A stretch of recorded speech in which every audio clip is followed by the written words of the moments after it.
తాళి కడతా అని పోయాడు. ఆ గౌతంగాడు శలంబాబుకి పాడే కట్టాలని చూసినట్టున్నాడు. ఆ మొద్దోడి కంట్లో ఈ ఎద్దోడు పడితే ఏం చేస్తాడని మనం ఎస్కేప్ అయితేమే. పోయినోడు పోయినట్టే శలంబాబు కనిపించకపోయే, ఉన్నాడో లేదో తెలియకపోయే. ఏం చెయ్యాలా?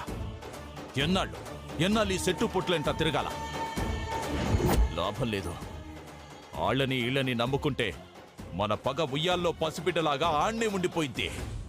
ఇక మనమే యాక్షన్లోకి దిగాల. ఆ దత్తున్నో లక్ష్మీనారాయణో ఏసి పారేయాలా. ముందు ముసలోడి సంగతి చూసి ఆ తర్వాత దత్తుడి సంగతి చూస్తా.